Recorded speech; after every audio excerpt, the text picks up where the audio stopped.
Salut à tous mes chers traders, j'espère que vous allez bien. Bienvenue dans une nouvelle vidéo où je vais vous expliquer un petit peu mon opinion sur le prop trading. C'est une question qui revient souvent. Bien sûr, c'est une nouvelle mode. On a eu différentes modes au fil des années, comme par exemple, à l'époque, on avait le spread betting, puis après on avait les options binaires, d'accord, qui se sont très mal terminées, mais maintenant on a le prop trading. Est-ce que le prop trading c'est quelque chose de sérieux? Est-ce que le prop trading c'est pas sérieux? Est-ce qu'on peut avoir une carrière en prop trading? Est-ce que ça vaut le coup d'y investir son temps et son argent? Je vais y répondre à travers cette vidéo. Premièrement, j'essaie toujours de répondre par expérience plutôt qu'en inventant des choses ou en répétant ce que les autres disent. Donc j'ai passé énormément de différents challenges dans différentes boîtes. Les seuls que je retrouve les plus récents, c'était FTMO, que j'ai toujours considéré comme l'une des prop trading firms les plus sérieuses. Et puis très récemment sur Trading Cult que j'ai passé en août.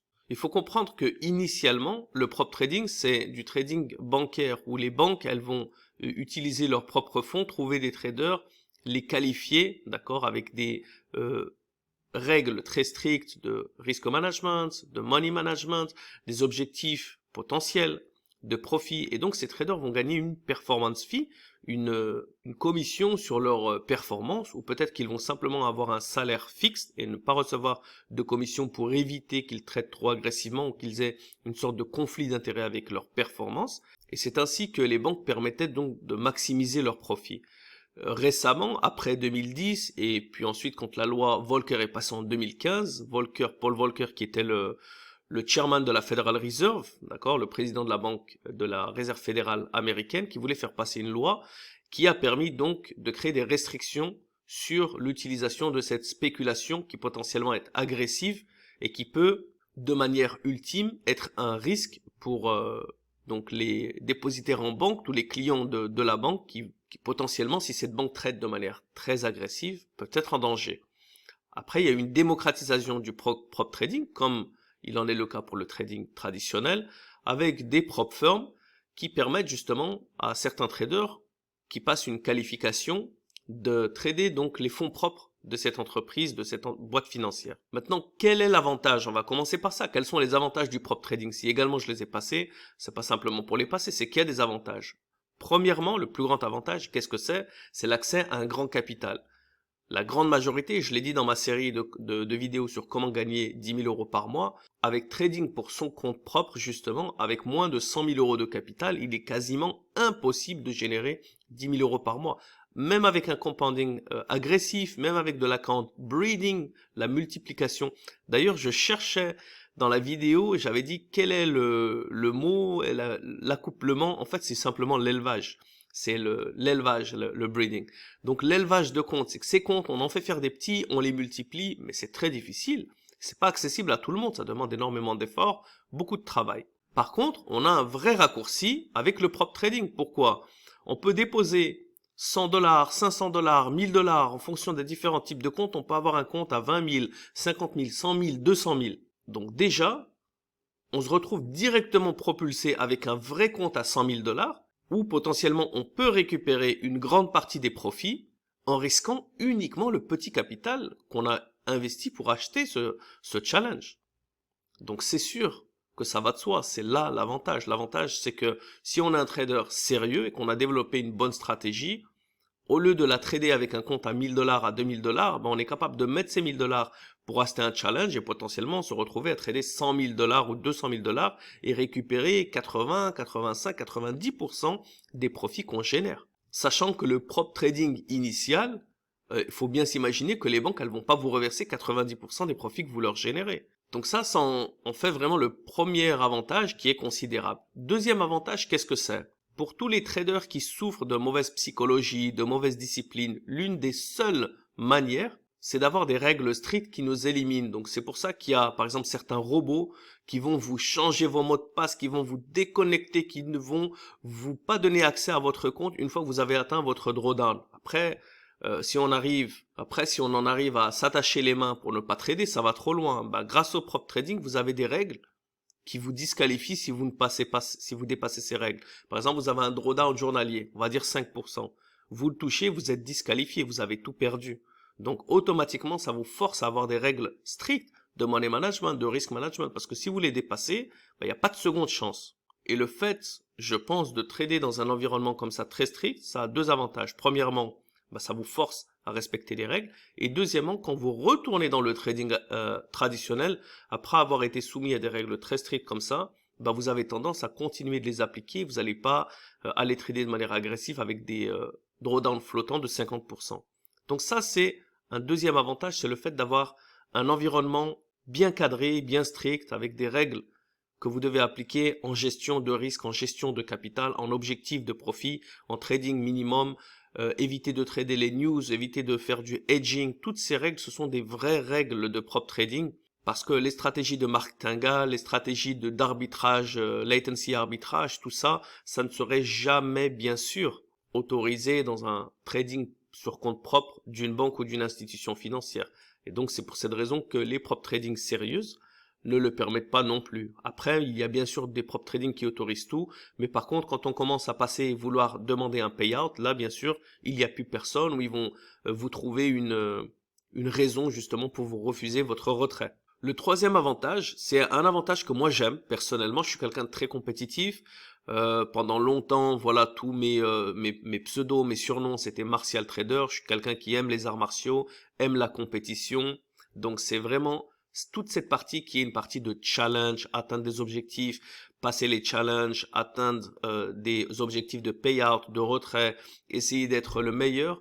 Eh bien ça, c'est quelqu'un qui peut pousser quelqu'un à donner le meilleur de soi-même, à repousser ses limites. Alors que dans le trading, on est tout seul face à son compte, qu'on fasse 5%, 10%. Bon, on a les objectifs. Parfois, on peut tomber dans une routine où on essaie toujours d'en avoir plus et il n'y a pas de récompense, il n'y a pas vraiment d'objectif. Bien sûr, quand on devient expérimenté, on n'a pas besoin que quelqu'un nous dise félicitations, tu as atteint ton objectif. Mais de temps en temps, une petite compétition, ça fait toujours plaisir de dire voilà, j'ai passé le challenge. Ça a une petite fierté, ça nous pousse encore à faire mieux. Donc, pourquoi pas? L'aspect vraiment challenge, l'aspect compétition, moi, c'est quelque chose que je respecte. Ça fait déjà des gros avantages. Le fait de pouvoir trader un gros capital avec un tout petit investissement, le fait d'avoir des règles strictes de gestion qui vous permettent de trader vraiment comme un pro et de ne pas faire n'importe quoi, le fait d'être dans un environnement compétitif avec des challenges, avec des certificats, des récompenses, ça vous permet également de donner le meilleur de vous-même. Maintenant, on va parler un petit peu des désavantages. Je vais vous dire franchement, il y en a pour moi un seul. Après, il y a des petites choses, bien sûr, que je vais vous partager, mais il y en a un seul, c'est le fait que ce soit du tout ou rien. Et ça, c'est extrêmement important, il faut faire attention. Les marchés, on sait qu'ils sont imprévisibles, on sait que parfois, il peut y avoir des surprises, il peut y avoir de la volatilité, il peut y avoir des petits flash crash. Et donc, quand on traite de manière traditionnelle, on se fixe quand même des objectifs maximum de drawdown, de pertes. Et même si on essaie de les respecter, parfois on peut avoir une mauvaise surprise. On peut garder des positions ouvertes sans avoir un effet de levier démesuré. Et donc le week-end, on peut avoir un gap. Les marchés sautent d'un coup et on se retrouve avec soit un gros positif, soit un gros négatif. Donc ça nous donne une petite surprise. On règle, on ferme ça. Voilà, si on a dépassé notre stop loss, bon, on fait attention. On avait un drawdown maximum, par exemple, de 1% flottant. Il y a eu un gros gap, on s'est pris un 3%. Bon, on ferme et on continue. La vie continue et on rattrape ça. Dans le prop trading, non. Si même après 2 mois, même après 6 mois, après avoir passé les challenges, même après avoir eu plusieurs payouts, vous avez tapé votre drawdown, bien, vous êtes éliminé et tout ce travail passe à l'eau. Donc, ces règles, elles sont strictes, bien sûr, c'est ce que je respecte. Mais par contre, le fait qu'on puisse perdre tout l'effort, tout le travail qu'on a fait pendant des mois, parce qu'on a eu un drawdown qui a été à peine touché, par exemple, ou certaines règles de trading qui n'ont pas été appliquées, eh bien ça peut faire mal, parce que c'est impardonnable. Alors que dans le trading traditionnel, bon, on va pas à chaque fois repousser ses limites et commencer avec un drawdown à 1% et finir un drawdown avec 50%. Mais si vous avez, vous, déjà tradé depuis des années et passé différentes périodes, comme c'était mon cas, parfois, malheureusement, vous avez une mauvaise surprise, ça arrive. Vous avez un NFP, voilà, vous ne le tradez pas, par exemple. Mais vous commencez à le trader, vous avez l'expérience que les marchés fluctuent 20 points, 50 points, 100 points, votre money management, il est carré. D'un coup, il y a un énorme crash et ça monte de 300 points. Ou comme ce qui s'était passé pour l'or, ça s'est passé pour le franc suisse. Il y a eu des flash crash, par exemple, sur le yen également. Bien, vous pouvez même avoir un slippage, même si vous avez utilisé un stop loss ou un take profit. Bon, dans un take profit, il n'y a pas de problème, mais pour un stop loss, par exemple, ben, vous l'avez mis votre stop loss à 30 points, les prix ont bougé en une fraction de seconde, il va se fermer à 50 points, on a dépassé notre drawdown, c'est pas grave. Pas pour autant qu'on va tout arrêter et commencer à zéro. Et donc, par contre, dans le prop trading, c'est le cas. Donc, c'est pour ça qu'il faut être extrêmement strict, extrêmement conservateur pour pouvoir essayer de respecter les règles au maximum dans la durée. Après, le deuxième point négatif, c'est vraiment, il faut faire attention à tous les vendeurs de rêves, à tous ceux qui profitent de cette industrie toujours pour la salir. Et je vais vous donner un seul exemple, je ne vais pas en donner 15. C'est par exemple de nombreux traders, de nombreux gourous qui vont vous aider à passer des challenges. Quel est le but d'acheter un challenge pour payer quelqu'un pour vous aider à passer un challenge? Vous avez peut-être, il y en a peut-être certains d'entre vous qui l'ont fait, qui l'ont acheté. D'accord? Moi, je ne vous critique pas. Je ne critique jamais ceux qui sont victimes des manipulations, ceux qui sont victimes des fraudes. J'essaye de vous éduquer pour pas que ça vous arrive. Parce que ça continue d'arriver encore et encore.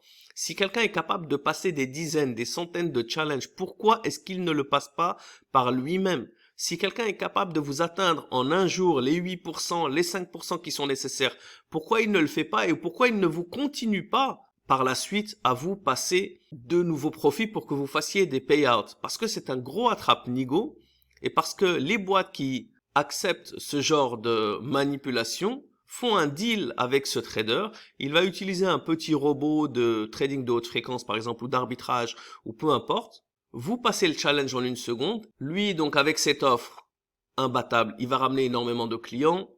La prop firm agressive est contente, ça fait beaucoup d'achats de packs.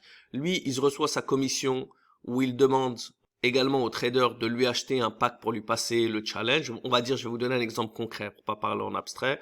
Par exemple, il y a un challenge qui va coûter 500 euros. Lui, il va demander 20% ou 50% du prix du challenge. Donc, en plus des 500 euros, vous allez lui donner 100 euros ou 200 euros ou je ne sais quoi. Je connais pas exactement les prix. Et donc, il va vous passer le challenge en cliquant sur un robot. Il va dire, félicitations, tu as passé le challenge. Toi, maintenant, tu passes le challenge. Les conditions, elles sont super agressives parce que c'est des comptes spéciaux où les payouts vont être moins élevés ou bien les payouts ne vont pas se passer du tout. Et finalement, qu'est-ce qui se passe à la fin? Généralement, la prop, une fois qu'elle a récupéré énormément de fonds, elle disqualifie tout le monde ou bien elle ferme tout simplement comme c'est arrivé de nombreuses fois. Et après, il continue de rouvrir de nouvelles prop firms toutes les années. Et ça, c'est le côté négatif, c'est qu'il y a toujours des offres, des promotions, des scams, des manipulations, des arnaques qui rentrent dans les nouvelles vagues. Et comme le prop trading est encore assez nouveau, on va dire, même si ça fait quand même des années, il y a énormément de traders qui s'initient encore au prop trading. Il y a énormément de débutants qui peut-être ont de l'expérience dans le trading, mais peut-être vous n'avez pas assez d'expérience dans tout ce monde du prop trading. Et donc, vous allez être attiré par quoi? Par les paillettes, les strass et paillettes, par tout ce qui est joli, beau, qui fait plaisir à voir. Est-ce que tu veux passer du temps à trader en démo, à apprendre une stratégie, à travailler sur ton money management, à passer du temps en démo, ou est-ce que tu veux me donner 100 euros, je te passe ton challenge en 2 jours et tu vas récupérer 5000 euros par mois? Je crois que la question, elle est vite répondue. Donc voilà, c'est la fin de cette vidéo, j'espère qu'elle vous a plu, qu'elle vous invitera à poser plus de questions, à liker, à commenter, à vous abonner et j'essaie au maximum de répondre aux questions comme celle-là. Donc si vous avez d'autres questions plus précises sur le prop trading, j'y répondrai dans de futures vidéos. D'ici là, je vous dis bon courage à tous et à très bientôt. Ciao, ciao.